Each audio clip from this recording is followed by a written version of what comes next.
Welcome to part 1 of Drawing Perspective. In this video, we'll quickly cover the basic terminology I'll be using from this point forward when describing building various aspects of your scene that you want to draw.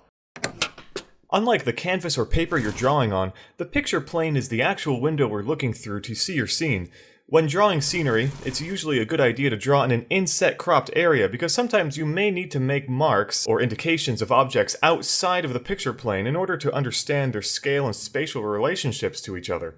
It also allows for some play in readjusting the crop and aspect ratio of your scene. After all, if all you do is draw on full sheets of 9 by 12 inch paper, all of your drawings will have the same size and shape. Instead, make a choice, choosing a vertical or horizontally oriented picture, a wide or square shaped aspect ratio. These are all decisions that help support the feel of the scene you'll be drawing. The most basic and arguably important compositional element of your drawing, the horizon line, is what it sounds like. It represents the most distant part of your scene, where all details merge to a single point. It separates the sky and the ground, above from below.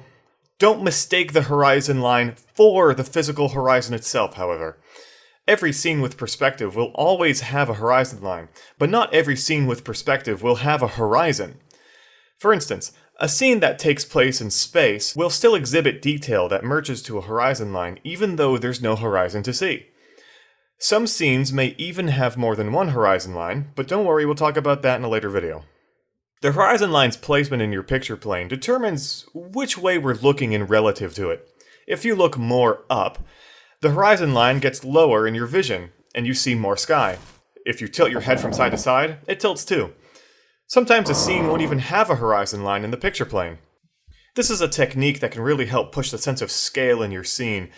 Depending on where the horizon line is, above or below the picture plane, we would be seeing nothing but sky or ground.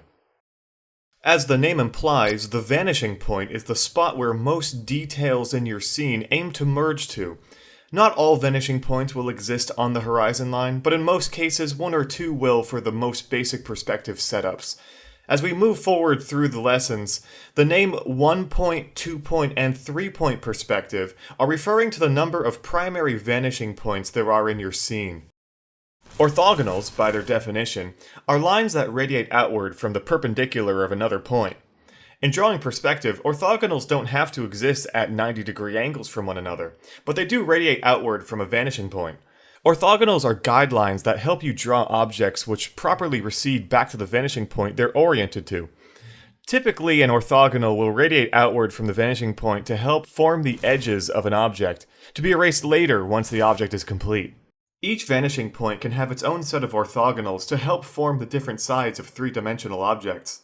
Orthogonals also don't have to be drawn. You can measure an orthogonal simply by overlaying a guide, such as a ruler, and making only the line you need, just as long as it recedes back to the vanishing point. This pretty much wraps up the basic terminology of perspective. Now that you've been properly introduced, why don't we set things up in the next video to put these basic ideas into practice?